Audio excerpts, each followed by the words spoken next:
محترم حضرات، اب آخر میں میں ایک ایسے مقرر کو دعوت دینے کی جسارت کر رہا ہوں جو سماج اور معاشرے کی ناہمواریوں پر گہری نظر رکھتے ہیں اور جن کی باتیں لوگوں کے دلوں میں انقلاب برپا کر دیتی ہے۔ اس سے مراد ہم سب کے چہیتے اور پسندیدہ مقرر حضرت مولانا مجاہد اقبال صاحب ندوی ہیں۔ حضرت کو میں ان اشعار کے ساتھ دعوت دیتا ہوں۔ بڑی روشن خیالی جب سماجی انقلاب آیا، بڑی روشن خیالی جب سماجی انقلاب آیا، مگر دنیا مذہب میں اندھیرا اب بھی گہرا ہے۔ ہمارے گھر میں رحمت کے فرشتے کس طرح اترے، ہمارے گھر میں رحمت کے فرشتے کس طرح اترے، مکانوں کی چھتوں پر سخت امتیاں کا پہرا ہے۔ الحمد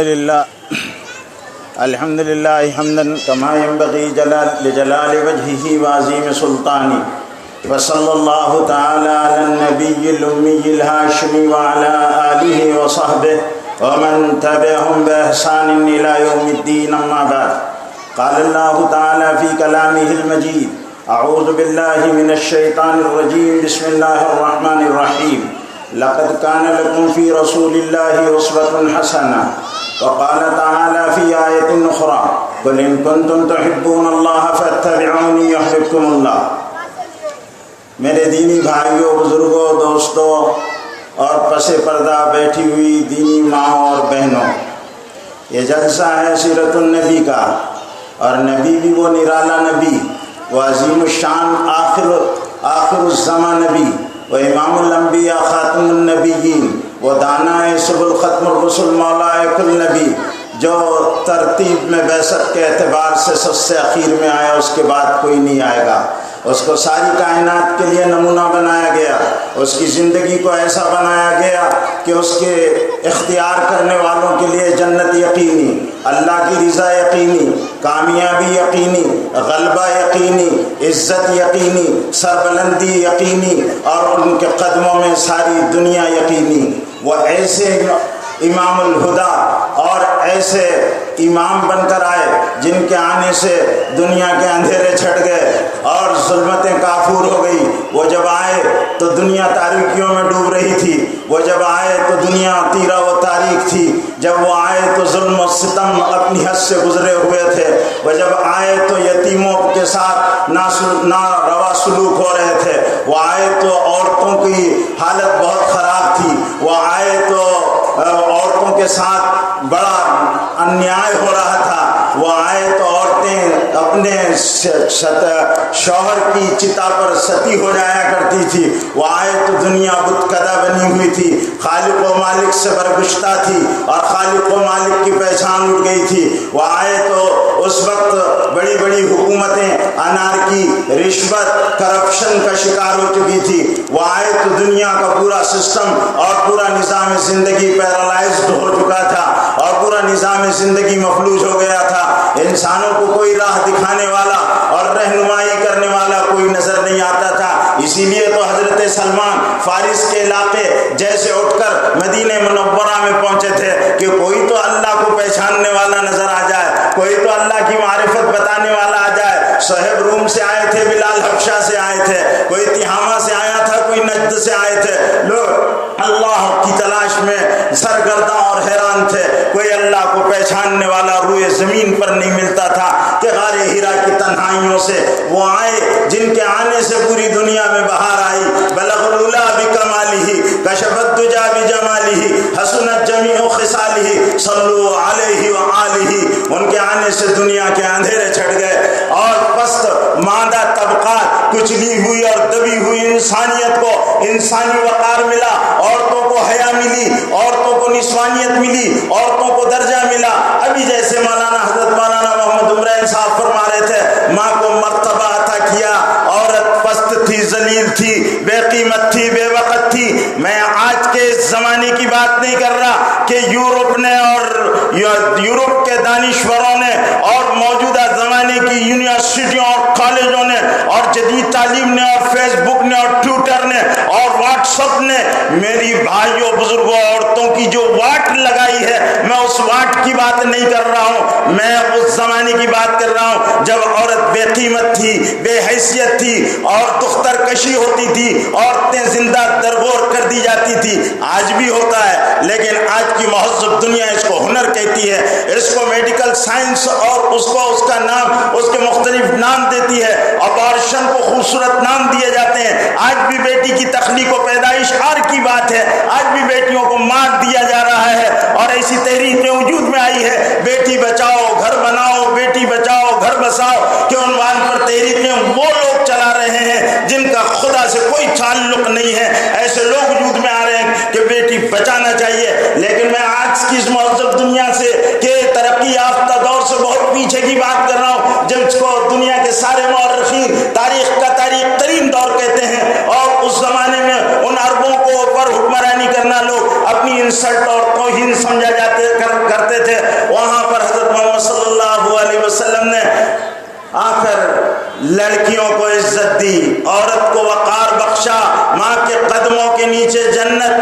بیٹی کے پالنے پر جنت کی خوشخبری، بہن کے پالنے پر جنت کی خوشخبری اور بشارتیں سنائی کہ مبارک ہے وہ جس کو بیٹیاں ہو اور اپنی بیٹیوں کو اچھی تعلیم و تربیت دے دے۔ تعلیم و تربیت کا ہرگز مفہوم یہ نہیں ہے کہ ہماری بیٹیاں کالجوں میں جائیں، مخلوط تعلیم حاصل کرے، پرائے اجنبی مردوں اور لڑکوں سے باتیں کرے، برائے اور اجنبی مردوں کی آنکھوں میں آنکھیں ڈالے، اور ہماری بچیاں دوسروں کی طرح ان کی نقالی کرے۔ میرے بھائیو، اس کو تہذیب نہیں کہتے۔ میں ہمیشہ لڑکیوں کے تعلق سے ایک شعر ہر جلسے میں سناتا ہوں، ہے دختر افرنگی صورت کی بھلی چنگی، صورت کی سیاہ زنگی اور اس پہ الف ننگی، کردار میں ہردنگی، رفتار میں ڈبے بے ڈھنگی، بو جہل کا مردنگر شیطان کی سارنگی۔ ایسی لڑکیاں ہم کو نہیں چاہیے، ہم کو خدیجہ چاہیے، عائشہ چاہیے، فاطمہ چاہیے، سمیہ چاہیے، خنسا چاہیے، ام ایمن چاہیے، ام ہانی چاہیے، زنیرہ چاہیے، نہدیہ چاہیے، ہم کو عاتقہ چاہیے، ہم کو رابعہ بصریہ چاہیے، ہم کو رابعہ عدویہ چاہیے، ہم کو امام ابو حنیفہ کی ماں چاہیے، ہم کو امام شافعی کی ماں چاہیے، ہم کو امام بخاری کی ماں چاہیے، ہم کو حضرت باعزید بستامی کی ماں چاہیے، ہم کو حضرت اویس قرنی کی ماں چاہیے، ہم کو حضرت الیاس کی ماں چاہیے، ہم کو علیمیہ کی ماں خیر النساء بہتر چاہیے، ہم کو الیاس کی ماں چاہیے، ہم کو حضرت مدنی کی ماں چاہیے، ہم کو وہ ماں حضرت محمد بن قاسم سقفی کی ماں چاہیے، صلاح الدین ایوبی کی ماں چاہیے، ہم کو وہ ماں چاہیے جس ماں کے سینے سے چمٹنے والوں کو شجاعت ملے، بہادری ملے، ہم کو ناچنے والے، تھرکنے والے اور ان گانے بجانے والیوں کے کھانوں پر اپنی کمر کو لچکنے والے اور مٹکنے والے ایسے لوگوں کے ہم کو ایسی عورتیں نہیں چاہیے۔ ہم کو باحیا ماں چاہیے، ہم کو با صفا ماں چاہیے، ہم کو با کردار ماں چاہیے، ہم کو پرہیزگار ماں چاہیے، ہم کو تقوی والی ماں چاہیے، ہم کو مسلموں پر رونے والی ماں چاہیے، ہم کو اللہ کے حضور میں گڑ گڑانے والی ماں چاہیے، ہم کو وہ ماں چاہیے جو اللہ سے راتوں کی تنہائیوں میں ڈرتی ہو اور دنوں میں روزے رکھتی ہو، ہم کو وہ ماں چاہیے جس کی آنکھوں میں حیا ہو، جس کی آنکھوں میں حجاب ہو، ہم کو وہ ماں چاہیے جس کے ہاتھ جب اللہ کے حضور میں پھیل جائیں اور جب وہ اپنے دامن کو پھیلا دے تو پھر اللہ کو بھی اس کے راحتوں کو رد کرنے نہ کرتا ہو اور اللہ اس کی جھولی کو بھر دیتا ہو۔ ہم کو ایسی ماں چاہیے، اور یہ ماں بنے گی کہاں سے؟ یہ محمد صلی اللہ علیہ وسلم کے خم خانے سے بنے گی، یہ غار حراء کی تنہائیوں میں اور اندھیروں سے نکلے ہوئے نور سے بنے گی، یہ قرآن سے بنے گی، یہ ان مقدس صحابیات کے چشمے حیوان سے بنے گی جن کی زندگیوں نے ساری دنیا کو پاک دامنی دی، عفت دی، حیا دی۔ ہم کو مردوں کی آنکھوں میں آنکھیں ملانے والی عورتیں نہیں چاہیے، ہاتھ ملانے والی نہیں چاہیے، کیس کرنے والی نہیں چاہیے، ہائے ہیلو کرنے والی نہیں چاہیے۔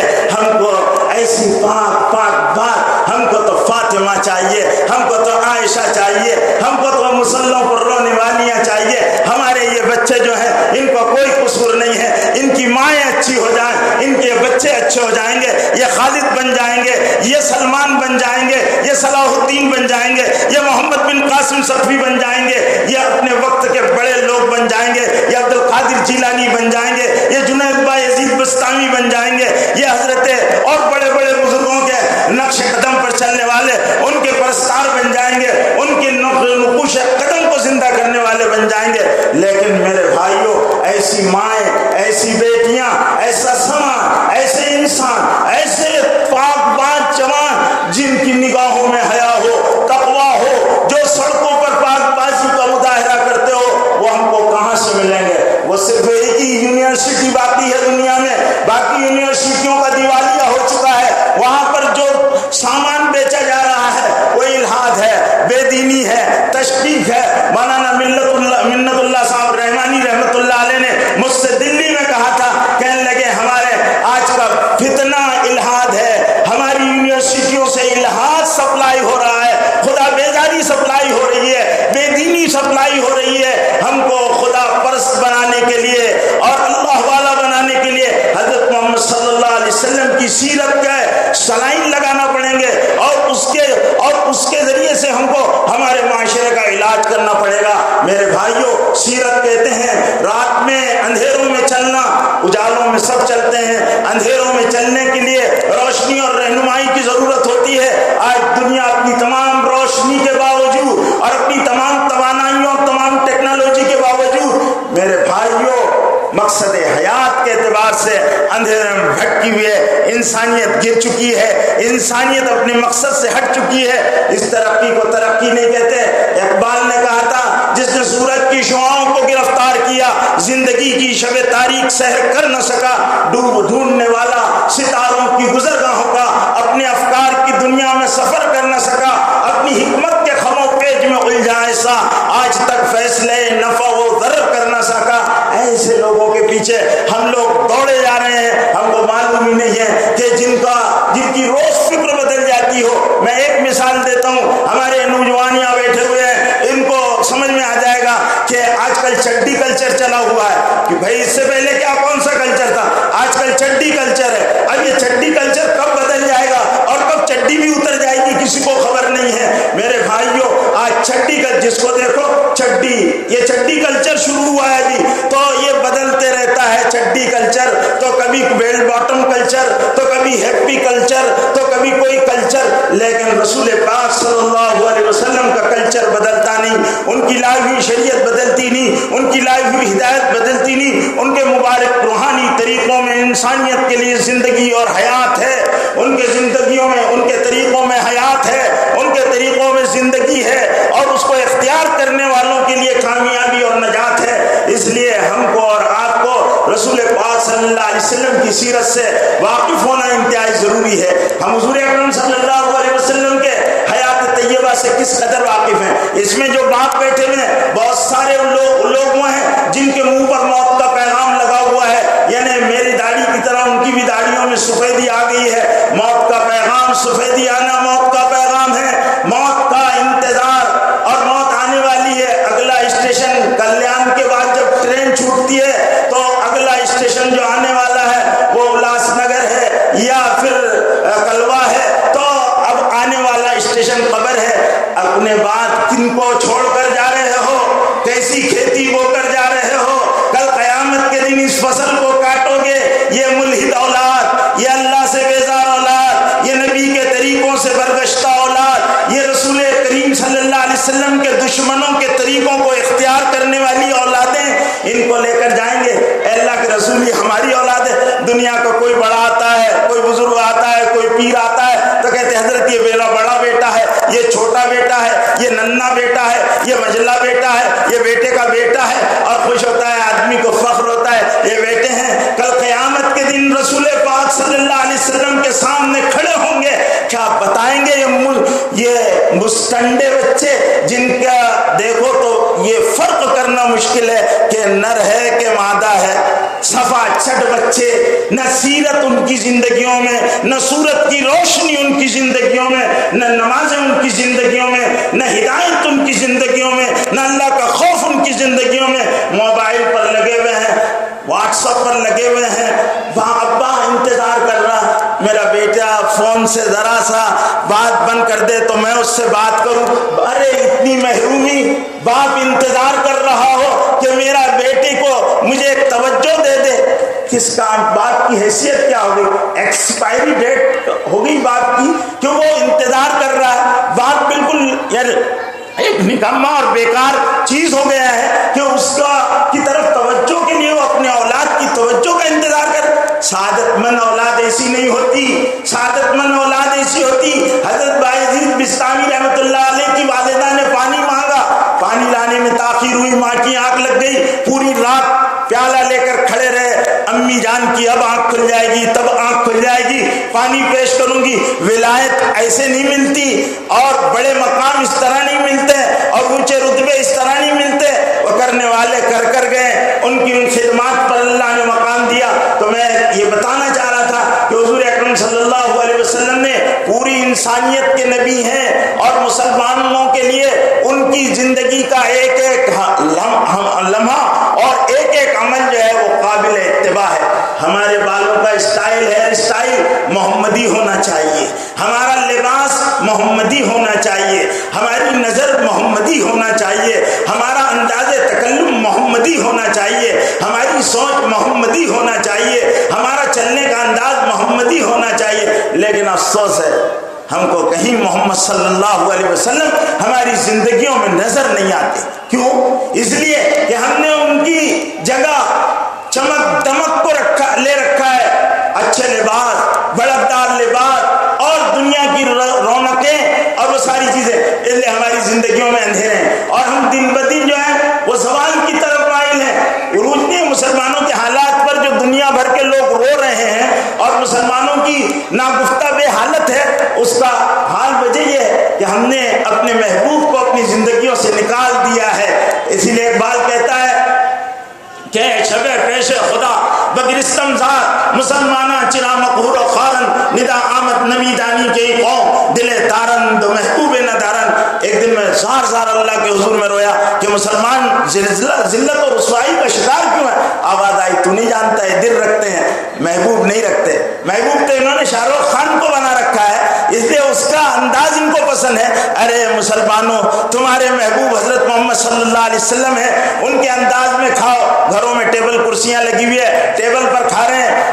شادیوں میں بوفے ڈنر ہو رہا ہے, ڈھوروں کی طرح جانوروں کی طرح چلتے پھرتے کھا رہے ہیں. یہ کون سی تہذیب ہے؟ یہ کہاں کا طریقہ ہے؟ یہ کس نے تہذیب دی ہے؟ کس کے طریقوں پر چل رہے؟ اللہ کے رسول فرما رہے ہیں آکل کما یاکل لک, میں ایسے کھاتا ہوں جیسے بندہ غلام کھاتا ہے. اللہ کے رسول کو غلاموں کی طرح کھانا کھانے میں اظہار عبدیت میں مزہ آ رہا ہے کہ اللہ اس سے راضی ہوتے ہیں. مسلمان اللہ کو راضی کرنے کی فکر نہیں کہ اللہ کائے سے راضی ہوتے ہیں, کائے سے ناراض ہوتے ہیں, اللہ کائے سے خوش ہوتے ہیں اور کائے سے ناراض ہوتے ہیں. ہماری زندگیوں میں حضور پاک صلی اللہ علیہ وسلم کے ایک ایک طریقے کو ہم کو اپنانا پڑے گا, تب ہم کامیاب ہوں گے. ایسا نہیں کہ کچھ اختیار کر لیں اور کچھ چلے گا, فرض پڑھ لو سنت چھوڑ دو. جو قوم اپنے نبی کے طریقوں کو ہلکا سمجھتی ہے, دنیا کی نگاہوں میں کیا وہ توقیر پا سکتی ہے؟ ہم نے سنتوں کو ہلکا سمجھا, ہم نے دعاؤں کو ہلکا سمجھا, دعا نہیں کرتے. میں نے گزشتہ سال یہیں کے جلسے میں کہا تھا کہ امام صاحب بانگی صاحب کہتے ہیں اللہم آمین, تو مقتدی ہاتھ اٹھا لیتے. اس کو پتہ ہی نہیں کہ دعا کا ٹائم آ گیا. وہ بولے گا اللہم آمین تو یہ ہاتھ اٹھائے گا اللہم آمین. اب امام صاحب گالیاں دے رہا کہ دعائیں دے رہا, تم کو کیا پتہ؟ وہ تو بول رہا اللہ متولی کا بیڑا غرق کر 3000 تنخواہ دیتا اور خود 4000 کے پان کھا جاتا. اور متولی آمین, ارے تیرا بیڑا غرق کرنے کی دعا کر رہا اور تو کہتا آمین. مصلی کہتے مصلیوں کا بھی ستیہ ناس ہو. یہ اپنی اپنی ضرورتیں تو خوب لمبی چوڑی شادیوں میں لاکھوں روپے برباد کر دیتے اور ہم کو دیتے تن. بولتا آمین. کہا کہ بھائی تو کیا آمین, کس بات پر آمین کہہ رہا؟ تیرے لیے دعا نہیں ہو رہی, بد دعا ہو رہی. تو میرے بھائیوں, ہم کو دعا مانگنا نہیں آتا. جو قوم اللہ سے مانگنا نہ جانتی ہو, اللہ کے سامنے جھکنا نہ جانتی ہو, اس کو عزت نہیں ملتی. عزت ملتی ہے حضرت محمد صلی اللہ علیہ وسلم کے خزانے میں. وہاں عزت اللہ نے دی. للہ العزت ولرسولہ وللمؤمنین, عزت ہے اللہ کے لیے, اللہ کے رسول کے لیے, اور للہ العزت ولرسولہ وللمؤمنین, اور ایمان والوں کے لیے. ایمان والے بنو. جیسے ابھی حضرت مولانا نے جو واقعہ آخر میں سنایا ایک عربی جوان کا کہ اس کی جو لور تھی اس نے اس کو ریجیکٹ کر دیا کہ نہیں بابا اب تو نہیں چلے گا, اسلام سمجھ میں آ گیا. جن کو اسلام سمجھ میں آئے گا وہ ایسے جو مسلمانوں کے نام جن کا مردم شماری میں مسلمان ہے تو ان کو ریجیکٹ کریں گے, یا دنیا میں ریجیکٹ ہوگا. لیکن فکر کرو کل قیامت کے دن ریجیکٹ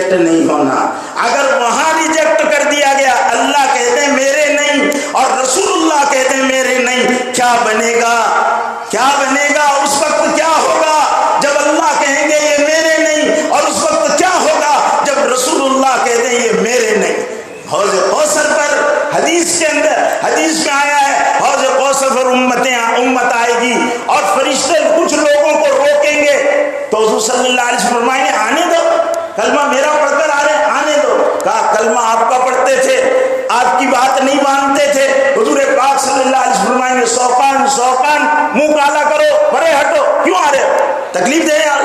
تو جب منہ کالا کرو وہاں سے ریجیکٹ ہو گیا تو میرے بھائیوں پھر کیا ہوگا؟ آج ہم کو نماز سے رسول اللہ کی آنکھوں کو ٹھنڈک ہوتی ہے، نماز پڑھنے میں ہم کو موت آتی ہے۔ اگر مسجد میں آ بھی گئے تو فرض پڑھیں گے، اذان عین وقتوں پر دیکھتے، اذان 15 منٹ پہلے ہوئی، اب ٹائم دیکھتے ابھی 5 منٹ باقی ہے، ابھی 2 منٹ باقی ہے، چلو جلدی وضو کیا اور پھر اس کے بعد نماز پڑھی، سلام پھیرنے کے بعد مسجد کے باہر آ جاتے، کیوں باہر برفی بٹ رہی، راشن کی دکان کھلی ہوئی ہے، کوئی انعام مل رہا ہے، ارے جہاں ملتا وہ چھوڑ دیتے ہو اور پھر کہتے ہمارے مطالبے پورے کرو، ہم کو ریزرویشن دو، جہاں سے ریزرویشن ملتا ہے اور تم کو 100% ریزرویشن مل رہا، تم 3 اور 4% کی بھیک مانگنے کے لیے لوگوں کے سامنے گدھا گیری اور ہاتھ پھیلا کر بھیک مانگتے۔ زندہ قومیں بھیک نہیں مانگتی، سکھ اپنے مطالبات نہیں رکھتے، زندہ قومیں اپنے مطالبات نہیں رکھتی اور زندہ قوموں کے مسائل نہیں ہوا کرتے، وہ دوسروں کے مسائل حل کرتی۔ صحابہ نے کبھی ریزرویشن کا مطالبہ نہیں کیا، صحابہ کرام نے کبھی کسی سے بھیک نہیں مانگی، ان کے سامنے کاسے کٹائی لے کر دنیا کی قومیں آتی تھی، ہمارے مسئلے حل کر دو، ہمارے مسئلے حل کر دو، زمین کے رقبوں کے مسئلے حل کر دو، ہمارا یہ مسئلہ بگڑا ہوا۔ ہم دنیا کے مسئلے حل کرنے والے، ہمارے مسائل لوگ حل کریں گے؟ شرم کرو، شرم کرو، شرم کرو۔ میرے بھائیوں، ہمارے مسئلے 2 رکعت سے حل ہوا کرتے تھے۔ قرآن کا بیان ہے یا ایھا الذین آمنوا استعینوا بالصبر والصلاۃ ان اللہ مع الصابرین۔ اے ایمان والو، گناہ چھوڑو، نماز پڑھو، اللہ سے مانگو، مسئلہ حل کر دیں گے۔ مسئلہ نماز سے حل ہوتا ہے۔ اور اپنی صلاحیتوں کو، اپنے اندر صلاحیت پیدا کرو۔ جن قوموں کے اندر صلاحیتیں ہوتی ہے ان کو مٹانا مشکل ہوتا ہے۔ خدا کا ضابطہ یہ ہے کہ اما الزبد فیذهب جفاء واما ما ينفع الناس فيمكث في الارض۔ جو جھاگ ہے پانی بہا کر لے جاتا، نفع کی چیز باقی رہتی ہے، جھاگ سے فائدہ نہیں ہوتا۔ نافع بنو، انسانیت کے لیے اپنی نافعیت کو ثابت کرو۔ کتنے لوگ بھیونڈی میں ہندو بھائیوں کے پاس جاتے ہیں، ان کے بیماروں کی خبر گیری کرتے ہیں، کتنے لوگ ہیں اپنے پڑوسیوں کو راحت پہنچاتے ہیں، کتنے لوگ ہیں جو یتیموں، ناداروں، بے بسوں کی اعانت کرتے ہیں۔ میرے بھائیوں، اس مجمع میں ایک نوجوان بیٹھا ہوا ہے، میں اس کو جانتا ہوں، اس کی پر میری نظر ہے، اس نے اپنی زندگی کی کارگزاری بتائی کہ ہم لوگ ایسی جگہ، جب وہ کسی اور مذہب میں تھا تو کہا ہم ایسی جگہ کام کرتے تھے، طوائفوں کے اڈوں پر جاتے تھے، وہاں بدکاری کرنے والوں کو کنڈوم دیا کرتے تھے تاکہ ان کو ایڈز نہ ہو۔ کام کرنے والی قومیں ایسے ہلکے اور سطحی کاموں کے لیے بھی افراد تیار کر کام کرتی ہے اور دل جیتتی ہے۔ میرے بھائیوں، ہم کس کے امتی ہیں؟ ہم رحمت للعالمین کے امتی ہیں۔ ساری انسانیت کے لیے سراپا رحمت بن جاتے اور ابر رحمت بن کر ساری دنیا پر برس جاتے۔ ہمارے اخلاق سے، ہمارے کردار سے، ہماری حیا سے، ہمارے تقوی سے، ہمارے معاشرے سے، ہماری سماج سے، ہماری مسجدوں سے، ہمارے مدرسوں سے، ہماری خانقاہوں سے، ہمارے اعلیٰ درجہ اونچا اور نیچا اسلام میں ہے نہیں، ہمارے بڑوں سے، ہمارے چھوٹوں سے، ہمارے ادنا سے، ہمارے اعلیٰ سے، ہر جگہ سے اسلام ہی اسلام ظاہر ہوتا۔ جیسے مدینے میں رسول پاک صلی اللہ علیہ وسلم کی تربیت سے ساری طرف اسلام ہی اسلام نظر آ رہا تھا اور سارے لوگ اسلام کو سمجھ رہے تھے اور سارے لوگ اسلام کے گرویدہ بن رہے تھے۔ جو آتا وہ رسول اللہ کا کلمہ پڑھ کر جاتا، جو آتا وہ رسول اللہ کا کلمہ پڑھ کر جاتا۔ آج مسلمانوں نے رسول پاک صلی اللہ علیہ وسلم کی زندگی کو اختیار نہیں کیا، اس لیے بدبختوں، ملعونوں، کمینوں کو ہمت یہ ہونے لگی کہ وہ رسول اللہ کے خاکے چھاپیں۔ ان کو کیا ضرورت اگر مسلمان دنیا کے سامنے صحابہ کرام کے انداز میں آتے، ابوبکر صدیق کے انداز میں آتے، عمر فاروق کے انداز میں آتے، عثمان غنی کے انداز میں آتے، علی مرتضیٰ کے انداز میں آتے، حسن حسین کے انداز میں آتے، سلمان فارسی کے انداز میں آتے، علی اور حضرت خالد بن ولید کے انداز میں آتے، حضرت بلال کے انداز میں آتے، عمار بن یاسر کے انداز میں آتے، حضرت سمیہ کے انداز میں آتے۔ دنیا کو ہمت نہیں ہوتی، لیکن میرے بھائیوں، دنیا اس لیے جری ہو رہی ہے کہ مسلمانوں کی زندگی زندگیوں میں اسلام کو دیکھتی ہے ان کی غلطی ہے. اسلام مسلمانوں کی زندگیوں میں دیکھنے کی چیز نہیں ہے موجودہ زمانے میں، بلکہ اسلام کو قرآن اور حدیث اور سیرت نبوی اور عہد صحابہ کا جو خاکہ ہے مرقع ہے اس کے تناظر میں دیکھنے کی ضرورت ہے. یہ بہت افسوسناک بات ہے. اس لیے ہم عہد کریں، ہم وہاں کہتے ہیں یہ مجمع رسول اللہ سے محبت کرنے والوں کا مجمع ہے. یہ اگر محبت نہ ہوتی اور تعلق نہ ہوتا تو یہاں سیرت کے عنوان پر یہ مجمع جمع نہ ہوتا. محبت ہے، تعلق ہے، لیکن محبتیں کئی قسموں کی ہوتی. ایک محبت آئی لو یو کہہ کر فون بند کر دینے والی ہوتی ہے، ایک محبت چائے پانی کی حد تک ہوتی ہے. میرے بھائیوں یہ محبتیں نہیں، محبت واقعتاً جس سے محبت ہو آدمی اس کے رنگ میں رکھ جائے، محبوب کے حال میں اپنے آپ کو تبدیل کر دے. اور محبوب کے حضرت بلال کو رسول اللہ سے عشق تھا، محبت تھی. بلال دھڑک ایک کھٹکے پر اور دھڑک پر اپنے کان لگا کر رکھتے تھے، اور ایسی محبت تھی کہ جب رسول پاک صلی اللہ علیہ وسلم نے رحلت فرمائی تو حضرت بلال کے لیے مدینے میں رہنا دوبھر ہو گیا. شام کی طرف ہجرت کر کے چلے گئے کہ اب مدینے میں رہ کر کیا کریں گے. صحابہ کو رسول اللہ صلی اللہ علیہ وسلم سے ایسی محبت تھی کہ ایک عورت کو افواہ پھیل گئی کہ رسول اللہ نعوذ باللہ قتل ہو گئے تو گھر سے نکل گئی. کسی نے کہا تیرا باپ مر گیا، انا للہ. اللہ کے رسول کیسے ہیں؟ پھر کہا تیرا بھائی مر گیا، کہا انا للہ. بتاؤ اللہ کے رسول کیسے ہیں؟ پھر کہا بیٹا مر گیا، کہا انا للہ. بتاؤ میرے اللہ کے رسول کیسے؟ جب رسول اللہ صلی اللہ علیہ وسلم کے روئے انور کو دیکھا تو کہا کل مصیبت بعدک جلل یا رسول اللہ. اے اللہ کے رسول آپ ہیں تو ساری مصیبتیں آسان ہیں. باپ کی جدائی برداشت ہے، شوہر کا فوت ہو جانا منظور ہے، بیٹے کی موت بھی گوارا ہے. آپ کو کوئی غضن اور تکلیف نہ پہنچے، آپ کی کوئی تکلیف ہم کو گوارا نہیں. آج میرے بھائیوں رسول پاک صلی اللہ علیہ وسلم اپنی قبر شریف کے اندر مسلمانوں کے حالات سے کس قدر دل برداشتہ ہوتے ہوں گے کہ رسول اللہ یہ آپ کی امت ہے، RMD کا نشہ کرتی ہے، یہ رسول اللہ آپ کی امت ہے جو منشیات میں مبتلا ہے. رسول اللہ یہ آپ کی امت ہے کہ جس کے نوجوان نکمے ہیں، صرف وہ ہوٹلوں پر اور ڈھابوں پر بیٹھے رہتے ہیں، گپے مارتے رہتے ہیں اور حقے پارلر میں زندگی گزارتے ہیں. نہ کوئی مقصد ہے نہ کوئی ان کے سامنے وہ ہے. رسول اللہ یہ آپ کی امت ہے جس امت کے ہیئر اسٹائل فلاں ہیروؤں کی طرح ہے اور جن کی سوچ مغربیوں کی طرح ہے اور جن کی زندگی میں کوئی، تو رسول اللہ کو تکلیف نہیں ہوتی ہوگی. میرے بھائیوں جس نبی نے، میں آخر بات کہنے جا رہا ہوں بہت غور سے اور بہت امانت کے ساتھ، مرد اور عورتیں سب سنیں، جس رسول نے اور جس نبی آخر الزمان نے اور جس امام الانبیاء نے اور جس رحمت للعالمین نے میرے بھائیوں تمہارے اور میرے لیے پیٹ پر پتھر باندھے ہوں. شام کئی دن ایسے گزر جاتے تھے کہ گھر میں فاقہ ہوا کرتا تھا. اما جان حضرت عائشہ سے پوچھا گیا رسول اللہ صلی اللہ علیہ وسلم کے گھر کا گزران کیسے ہوتا؟ کہا دو کالی چیزیں، کھجور کھا لیتے، پانی پی لیتے. اور ایک دن اما جان حضرت عائشہ نے فرمایا کہ چاند پر چاند ثم الہلال، الہلال ثم الہلال ثم الہلال، چاند پر چاند گزر جاتا تھا، اللہ کے رسول کے گھر میں کھانے کا انتظام نہیں ہوتا تھا.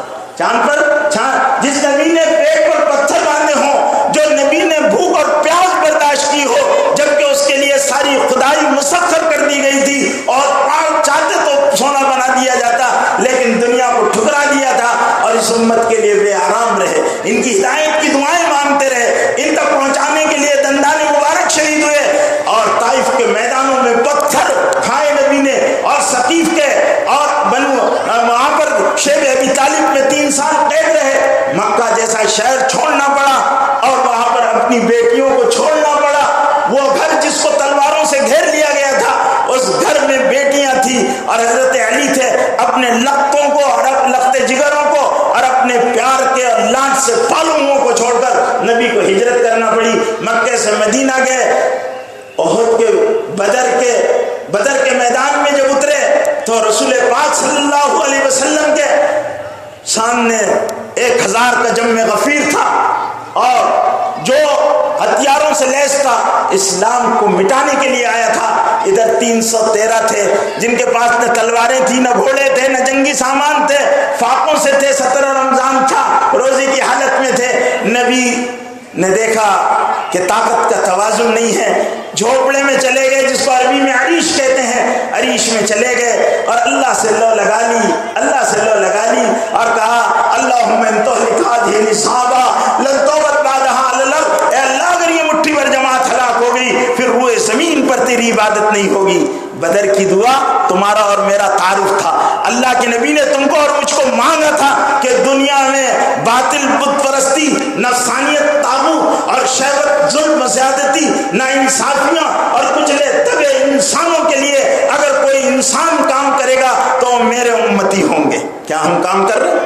بدر کی وہ رات نبی پاک صلی اللہ علیہ وسلم کی، جس رات میں نبی پاک صلی اللہ علیہ وسلم نے تڑپ تڑپ کر اللہ سے تم کو اور مجھے مانگا تھا، کل قیامت کے دن میرے بھائیوں اور بزرگوں اللہ کے سامنے ہم کو کھڑے نہیں ہونا، رسول اللہ کے سامنے کھڑے نہیں ہونا۔ پھر احد کا معرکہ پیش آیا، رسول پاک صلی اللہ علیہ وسلم کے دندان مبارک شہید ہوئے، سر مبارک میں خود کی کڑیاں چبھ گئی، اپنی پیشانی سے اللہ کے نبی خون پوچھتے تھے اور کہتے تھے وہ قوم کیسے سرخرو ہو سکتی ہے جس نے اپنے نبی کو خون آلود کر دیا ہے، اور پھر دعا دیتے تھے اللہم اہد قومی انہم لا یعلمون، اے اللہ میری قوم کو ہدایت دے دے، یہ نہیں جانتے۔ میرے بھائیوں کیا اپنے نبی کے ان قربانیوں کا ذرا بھی غم نہیں، ہم کو ذرا بھی درد نہیں؟ اور پھر دنیا سے آپ کا جانا کوئی معمولی واقعہ نہیں تھا، جس طرح آپ کی پیدائش سے مبارک کوئی دن دنیا میں نہیں آیا، اسی طرح سب سے کالا دن وہ تھا جس دن رسول اللہ نے اس دنیا سے رخصت اختیار کی اور اللہ کے حضور میں چلے گئے۔ میرے بھائیوں وہ کتنا غم زدہ دن تھا کہ حضرت فاطمہ فرماتی ہے کہ صبت علیہ مصائب ولو انہا صبت علیہ سرنا لیاہیا، صبت علیہ مصائب ولو انہا، مجھ پر وہ مصیبتیں ٹوٹی ہے، صبت علیہ مصائب ولو انہا صبت علیہ سرنا لیالیا، کہ اگر یہ دنوں پر ٹوٹتی تو دن رات ہو جاتے، دنوں پر ٹوٹتی تو دن رات ہو جاتے۔ صبت علیہ مصائب ولو انہا صبت علیہ سرنا لیالیا، ماذا علام شمت تربت احمدی اللہ یشم من المدغا والیا، کہ اس نے جس نے محمد صلی اللہ علیہ وسلم کی تربت کی، قبر شریف کی مٹی سونگ لی، اب اس کو مجھ کو عنبر کی ضرورت نہیں ہے، اللہ نے وہاں منتقل کر دیا۔ وہ رات نبی پاک صلی اللہ علیہ وسلم کی کیسی گزری کہ گھر میں چراغ جلانے کے لیے تیل نہیں تھا اور پڑوسن کے یہاں سے تیل لیا گیا۔ فاقہ خاندان نبوت کا مزاج تھا، اس لیے اگر خاندان نبوت فاقہ نہ کرتا اور رسول پاک صلی اللہ علیہ وسلم کے پیٹ پر پتھر نہ بنتے اور حسن حسین اپنی ماں کے سینے کو چمٹ کر روتے اور بلبلاتے نہیں تو دنیا میں ہدایت نہیں پھیلتی۔ خاندان نبوت نے انسانیت کی ہدایت کے لیے فاقے برداشت کیے کہ ظلم نہ چلے، بے حیائیاں نہ ہو، اللہ کی بندگی ہو، لوگ اللہ کے بندے بن جائیں، اللہ کی بندگی اختیار کر لیں۔ اور آج ان ساری چیزوں کا چل چلاؤ ہے، حیا جا رہی ہے، نمازیں رخصت ہو رہی ہے، نہ مسجد مرثیہ خواہ ہے کہ نمازی نہ رہے، مسجدوں میں نماز کا کیا حال ہے؟ میں نے گزشتہ کہا تھا، یاد ہوگا کہ نمازی جب کہتا ہے اللہ اکبر، نیٹ ورک نہیں، کال کنیکٹ کہاں سے ہوگی؟ گھنٹی کتنی بھی بجائے گا کال کنیکٹ نہیں ہوگی، اس لیے کہ نیٹ ورک نہیں ہے۔ تو کہاں ہے؟ لوم میں، وہاں پکس نہیں، وہاں گولا نہیں، وہاں ڈھوٹا نہیں، وہاں مار کا ڈنڈا نہیں، وہاں پر ربر نہیں، وہاں پر یہ نہیں ہے۔ ارے نماز پڑھ رہا کہ لوم چلا۔ تو اب میرے بھائیوں اور بزرگوں اور دوستوں، جن کی نمازوں کا یہ عالم ہو، وہ نمازیں صحابہ کی نمازیں کیسی تھی؟ یہ غازی ہے تیرے پراسرار بندے جنہیں تو نے بخشا ہے ذوق خدائی، یہ غازی ہے تیرے پراسرار بندے جنہیں تو نے بخشا ہے ذوق خدائی۔ ان کا ذوق خدائی تھا، اور ہم کو ہے ہماری نماز؟ ارے نماز ہم پڑھتے، تو جا میں آتا، ابھی آ، گھر پر جاؤ، کہاں گئے؟ مسجد میں گئے، کب آئیں گے؟ بس ابھی آتے۔ کہاں گئے؟ کارخانے میں گئے، کب آئیں گے؟ کارخانے میں جاتے تو پھر پتہ نہیں چلتا کب آئیں گے۔ صحابہ کی ترتیب کیا تھی؟ کہاں گئے؟ بازار میں گئے، کب آئیں گے؟ ابھی آئیں گے۔ کہاں گئے؟ مسجد میں گئے، کب آئیں گے؟ بتا نہیں سکتے کب آئیں گے، کون سا تقاضا آ جائے اور کہاں جانا پڑے، اللہ کے نبی کا حکم ہو جائے اور ان کو جانا پڑے، ہم بتا نہیں سکتے۔ تو میرے بھائیوں اور بزرگوں اور دوستوں، یہ ہے سیرت کا اصل پیغام۔ ہم اپنی زندگیوں کو بدلیں اور بنے ایسے مسلمان جیسے مسلمان ہم کو بننا چاہیے، اور ہم پہچانیں ایک دوسروں کے حقوق کو اور دیں ادا کریں حقوق۔ آج مسلمان کو سلام نہیں کرتا. کیوں سلام نہیں کرتا؟ یہ 24 نمبر ٹھیک ہے نہیں کرنا چاہیے. وہ 26 نمبر ہے ان کو بھی نہیں کرنا چاہیے. پھر کون بچا؟ کس کو کرو گے؟ اپنی پارٹی کا ہے تو سلام کرو.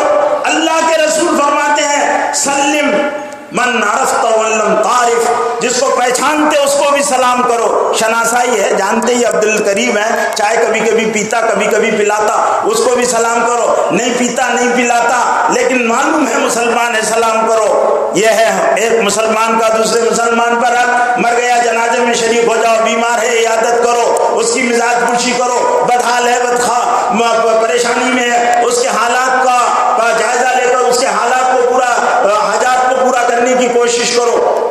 ماں باپ ہو اولاد کا حق ادا کرو. اولاد ہے ماں باپ کا حق ادا کرو. شوہر ہے بیوی کا حق ادا کرو. بیوی باندھی نہیں ہے، بیوی نوکرانی نہیں ہے، بیوی لائف پارٹنر ہے، برابری کا حق رکھتی ہے. اس کو مارنا نہیں اور اس کو ڈانٹنا نہیں. اور اس کے ویسے آج کی عورتیں سنتی بھی نہیں اور لیکن پھر بھی یہ ہے کہ اس کے برابر حق کو ادا کرو. اس کے بارے میں باس پرس ہوگی. ڈھابوں میں جاتے ہو تو عورت کو فون کرو میں ڈھابے پر جا رہا ہوں، وہاں پر چکن تندوری کھاؤں گا، تو نے بھی منگا لینا، پیسے وہاں رکھے ہوئے لے لینا کھا لینا، تیرا حق ہے. یہ بتاؤ اولاد کی تعلیم و تربیت، یہ ساری چیزیں. اس کے علاوہ ایک اور چیز اور وہ ہے حقوق کا ادا کرنا. میراث میں اپنی بیٹیوں کو اپنی بہنوں کو حق دینا. باپ مر گیا پورا مال ہڑپ، باپ مر گیا، باپ کی زندگی میں میراث تقسیم نہیں ہوتی. مفتی حضرات بیٹھے ہوئے ہیں ہمارے شہر کے بڑے بڑے مفتی خالد صاحب اور دوسرے حضرات بیٹھے ہوئے ہیں، ان سے پوچھ لینا کہ باپ کی زندگی مرنے کے بعد میراث ہوتی ہے، اس کو ترکہ کہتے ہیں. ترکے میں بیٹیوں کا حق ہے، بھائیوں کا حق ہے. شادی چاہے کتنی بھی بیٹیوں کی دھوم دھام سے کرو، باپ مرا ترکہ لازم، باپ مرا ترکہ لازم، بیٹی کو دینا پڑے گا. اور اگر مرنے والے نے ایک لونگ بھی اپنی جیب میں چھوڑی، اب کسی بیٹے کا یا کسی بیٹی کا اس پر حق نہیں ہے، وہ سب کی مشترکہ چیز ہے، سب کے اختیار سے سب کے درمیان تقسیم ہوگی. اگر نہیں تقسیم کرو گے تو غصب کا اور اس کا جواب اللہ کے پاس دینا پڑے گا. اور بڑے سخت احکام ہیں. اللہ نے سورہ نساء میں اور دوسری جگہ میراث کی تفصیلی احکام نازل کیے. بیٹیوں کو ان کا حق دو، بہنوں کو ان کا حق دو، اور جن کے حق مارے ان کے حق دو. حق مت ضائع کرو اور حقوق کی حفاظت کرو، اللہ کی طرف سے حکم ہے. اور کیا ہوتا ہے، بیٹی کو شادی میں دے دیے تھے، بیٹیاں بھی نہیں مانگتی، اس لیے کہ کہاں بھائی برا مان جائے گا. ابا نے پہلی دے دیے تھے، ابا لاکھ دیا تھا، سنک تھی ان کو، ان کا انہوں نے دیے تھے. اب تمہارا مرنے کے بعد حق ہے. بیٹیوں نے بھی حق لینا چاہیے اور بھائیوں نے بھی حق لینا چاہیے. اور لیکن اس کے لیے عدالتوں میں نہیں جانا چاہیے، بلکہ آپس میں بیٹھ کر محبت کے ساتھ علماء کرام اور مفتیان اعظام سے مشورہ کر کر مسائل پوچھ کر آپس میں میراث تقسیم ہونی چاہیے. اس کے علاوہ آپس میں محبتوں کو جو بخشو، پڑوسیوں کے حقوق ادا کرو. یہی سب پیغام لے کر اللہ کے رسول صلی اللہ علیہ وسلم آئے تھے. آج سب سے بڑا مسئلہ جو ناسور کی صورت اختیار کیا ہے وہ اپنی اولاد کی تربیت ہے. ہمارے بچے کو تربیت ہم نہیں کر پا رہے. ابا کو لوم اور کارخانے اور دکان اور ملازمت سے فرصت نہیں ہے، اماں کو ٹی وی کے سیریل دیکھنے سے فرصت نہیں ہے. روز نئے نئے سیریل آتے اور وہ سیریل دیکھنے میں اماں مست مگن رہتی ہے. اولاد کی تربیت ماں باپ کی ذمہ داری ہے. ان کو دیندار بنانا، بے دینی پر ڈالنا، یہ ماں باپ کے سے قیامت کے دن پوچھ ہوگی. اس لیے یہ اطمینان کرو. نبیوں کو اس کی طرف متوجہ کیا گیا. حضرت یعقوب علیہ السلام کا قرآن میں واقعہ ہے کہ وما تعبدون من بعدی. حضرت یعقوب علیہ السلام نے اپنی اولاد سے پوچھا میرے بعد تم کس کی عبادت کرو گے؟ اولاد سے اطمینان. ہمارے بعد ہمارے بچے ایمان والے رہیں گے، ایمان پر مریں گے، حضرت محمد کے طریقوں پر جئیں گے، مریں گے. یہ اطمینان حاصل کرنا انتہائی ضروری ہے. اگر ہم کو اپنی اولاد کے بارے میں اطمینان نہیں کہ یہ رسول اللہ صلی اللہ علیہ وسلم کے مبارک طریقوں پر جئیں گے، مریں گے، تو میرے بھائیوں بڑے گمبھیرتا کے ساتھ اور بڑی سنجیدگی کے ساتھ اس کو سوچنے کی ضرورت ہے. ہمارے بچے کیا ہوگا، ان کی تربیت، ان کی تربیت. اس لیے بیٹیوں کو موبائل دو مت. ان کا شوہر ان کو کچھ بھی دے، جب تک شادی نہ ہو بیٹی کے لیے موبائل زہر قاتل، مخلوق تعلیم دلاؤ مت. تیسری بات، اپنی بیٹیوں کو بے پردہ کہیں جانے مت دو، یہ چند باتیں بہت ضروری، ان کی دینی تعلیم کرو، اچھے اخلاق سکھاؤ، بیٹوں کو موبائل دو مت، اور ان کو اچھی تعلیم کرو، ان کے لیے اکالف مقرر کرو، معلم مقرر کرو، اور ان کی گاہے گاہے تربیت کرو۔ کبھی کھانے پر لے کر بیٹھے، بچہ کیسے کھانا کھا رہا، رسول اللہ صلی اللہ علیہ وسلم کے ساتھ حضرت انس رہتے تھے، حضرت انس حضور صلی اللہ علیہ وسلم نے دیکھا کہ کھانا اس میں پلیٹ میں ہاتھ گھوم رہا ہے، تو کہا یا غلام سم اللہ، بسم اللہ پڑھ کر کھاؤ۔ بیٹا بسم اللہ پڑھ کر کھانا کھاتا ہے یا نہیں کھاتا پوچھو۔ کل بھی یمینک، سیدھے ہاتھ سے کھاؤ، وکل مما یلیک، اپنے سامنے سے کھاؤ، بچوں کو دیکھو یہ کہنا۔ اور ہم خود بھی ایسے لباس اپنے بچوں کو ڈلائیں جن کی وجہ سے ان کے لاشعور میں مغربی تہذیب کے اثرات پڑیں، 3 پیس 2 پیس، اور پتہ نہیں آج کل کیسے کیسے لباس آ گئے ہیں جن سے بچے عجیب نظر آتے ہیں۔ تو ایسے لباس بدلاؤ، حیا والے لباس، تاکہ فیشن ڈیزائنر مجبور ہو جائے کہ نہیں ایسے لباس بنانا چاہیے اور ایسے ہی لباس بازار میں لانچ کرنا چاہیے۔ مسلمان لوگ اس طرح کے لباس پسند کرتے ہیں اور ان کی مارکیٹ میں ان کے پاس کھپت اچھی ہے، ایسے لباس آئیں ہمارے حیا والے، پردے والے، ہم اس کو کا چلن دیں، اور ہم اپنے بچوں کے سامنے اپنے آپ کو ماڈل بنا کر پیش کریں۔ وہ ماڈل نہیں، ماڈل ایک کیریکٹر کے طور پر۔ اور حضور اکرم صلی اللہ علیہ وسلم کا کمال یہ ہے کہ آپ نے ایکٹر نہیں تیار کیے تھے، کیریکٹر تیار کیا تھا۔ ہم کیریکٹر بنے اپنی اولاد کے لیے، ماڈل بنے، اور وہ ماڈل رول ایسا ہو کہ بچے ہمارے کیریکٹر سے اپنی زندگیوں کو، ابا سچ بولتے جھوٹ نہیں بولتے، افوانا ہاں میں کارخانے میں، ارے تو گھر میں بیٹا جھوٹ بول رہا کہ میں کارخانے ہوں، بیٹا بولتے ذرا ابا سڈاس میں، کائے کو ابا تو وہیں بیٹھے۔ ایسی غلط باتیں مت بولو کہ بچہ جھوٹ بولنے کا عادی بن جائے۔ نماز اذان ہو، بہت بڑے نے بلایا ہے، ساری چیزوں کو لگاؤ تالا اور جاؤ مسجد میں، تاکہ بچے کے دل میں آئے اللہ کی عظمت اور بڑائی، کہ نہیں ابا اتنی جلدی کرتے کہ فوراً جیسی اذان ہوتی تو پھر ان کو نہ اماں دکھتی، نہ بھیا دکھتے، نہ کارخانہ دکھتا، نہ کوئی چیز، وہ سیدھا مسجد جاتے۔ تو بچوں کے سامنے بنو ایسے ماڈل، اور لباس ایسے پہنو۔ لوگ احتیاط نہیں کرتے، گھروں میں داخل ہوتے، کرتا اتارا، بنیان اتارا، اور ڈنگ ڈانگ پہلوان جیسے ابھی اکھاڑے میں دنگل میں اترے ہیں، اور ابھی دھوبی پچھاڑ ماریں گے اور کشتی لپیٹیں گے اور انعام لیں گے۔ نہیں، اولاد کے سامنے حیا کے ساتھ، حیا کیسا لباس پہنو، اور بچوں پر، اپنے گھر والوں پر اچھے اس کے اثرات مرتب ہوں، یہ ہم کو بننا پڑے گا۔